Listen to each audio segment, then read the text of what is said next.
咱台湾有大山，嘛有大海，咱台湾是宝岛，台湾真水。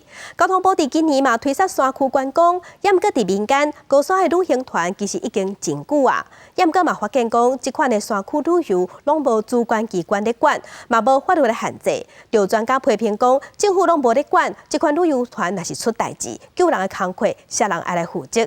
来关心公司台语台语新闻专题。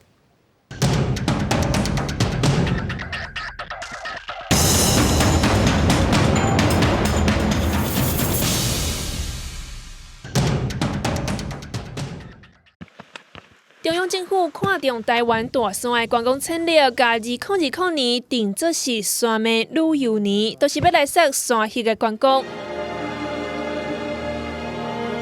要爬起哩2、3千公尺的关山，为交通大迷到食食，拢爱准备较长，毋是像一般平地坐游览车观光。民间的业者早就推出台湾山岳抽口啊抽到着，毋免排牛食，毋免排困地的关山豪华旅行团。 公山和山友，那阮提供的菜色拢是办道节。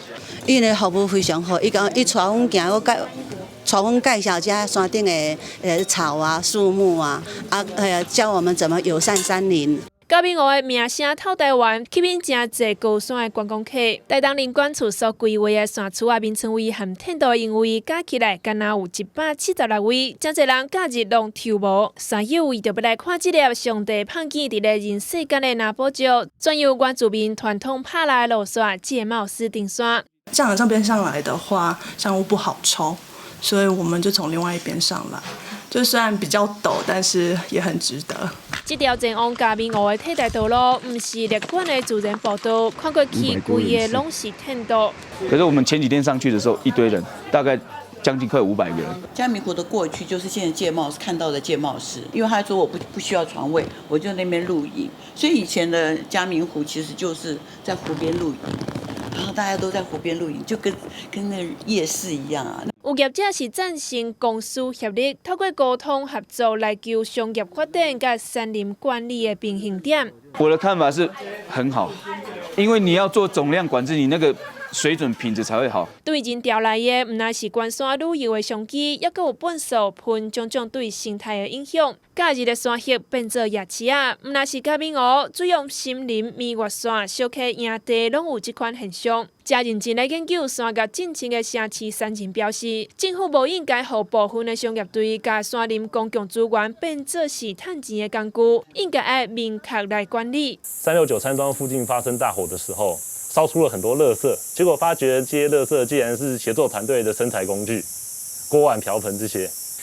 那这些商业队伍其实是把这些步道还有山屋这些公共资源当成了生财工具。社区山人指出，商业登山这个高山观光产业，唔但无受到监督管理，甚至无明确的主管机关，也无立管的法源，政府无作为，也让部分的商业团甲成本外部化。 他们应该是要为这些资源的维护付出更多努力的。可是现在因为商业定义都很模糊，你连谁是商业团都不知道，你要怎么叫他来为这个环境做出贡献？台湾开放山林所要爱的到底是观光化的关山，也是要培养人民亲山入山的能力，其中也有根本的制度问题等待处理。记者尤伟金林昆明台东报道。